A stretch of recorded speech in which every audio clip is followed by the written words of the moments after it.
ஆனா நீங்க மட்டும் ஏன் அப்படி குரோதமாக பேசுறீங்க? இருங்க வரேன். என்ன இருங்க வரேன். ஏன் பாய் இருங்க பாய், நான் சொல்லுங்க என்ன அப்படி பேசுறீங்க? ஏன் அப்படி பேசுறீங்க? இருங்க. நீங்க வந்து நான் அப்புறம் ஏதாவது சொன்னா வருத்தப்படுவீங்க. நீங்க ஒண்ணா சொல்லிட்டு இருப்ப காமிக்கிறீங்க. உறுப்பினர் கே நேரு அவர்கள். பேரவைத் தலைவர் அவர்களே, பேரவைத் தலைவர் நடுநிலையாக இருவரையுமே பேச சொல்லி அனுமதித்து வர கருத்துக்களை சொல்கிறார். ஒரு தவறான கருத்து என்றால் நீக்க சொல்கிறார். ஆனால் நேரடியான ஒளிபரப்பு இதில் நீக்கினாலும் நாங்கள் பத்திரிகையில் தான் வராமல் இருக்குமே தவிர நேரடியாக ஒளிபரப்பாயிரு. எங்களுடைய முகத்தை காண்பிக்கவில்லை என்றெல்லாம் இந்த சட்டமன்றத்தில் எவ்வளவோ நிகழ்ச்சிகளை நாங்கள் பார்த்திருக்கிறோம், எவ்வளவோ காரசாரமான விவாதங்களை நடத்தியிருக்கிறோம். ஆனால் திறந்தாழ்ந்து என்றைக்கும் போனதில்லை. நீங்கள் மக்கள் பார்த்து கொள்ளட்டும். யார் இங்கேயும் காமிங்க அங்கேயும் காமிங்க, மக்கள் தீர்ப்பு சொன்னால் நாங்கள் ஏற்றுக்கிறோம். ஆனால் அமைச்சர் நீங்கள் வந்து தயவுசெய்து சொல்கிறேன், நீங்கள் வந்து ஏதோ அநாகரிகமானலாம் பேசாதீங்க. அதெல்லாம் பேசாதீங்க, அதெல்லாம் சரியா இருக்காது. சொல்லுங்க அநாகரிகம்.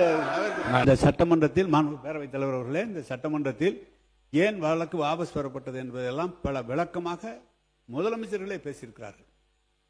பிரதமர் ஒரு கூப்பிட்டு இது நான் சமாதானப்படுத்துகிறேன், நீங்கள் இது மாதிரி செய்யுங்கள் என்று சொல்கிற போது பிரதமர் பேச்சை கேட்க வேண்டிய நிலை. அதற்கப்புறம் தான் நீதிமன்றத்துக்கு போனோம். இதெல்லாம் விளக்கம் சொல்லப்பட்டிருக்கிறது. ஏதோ வேண்டுமென்று நாங்கள் எப்படி அந்த காவிரி பகுதியிலே பிறந்து காவிரி பகுதியிலே வளர்ந்து விவசாயிகளாக இருக்கிற நாங்கள் எப்படி காவிரியை விட்டு கொடுப்போம்? விட்டு கொடுப்பதற்கு வாய்ப்பே கிடையாது. எனவே வாபஸ் பெறப்பட்டது இது என்று சொல்வது என்பது மாண்பு பிரதமர் சொல்கிறார்.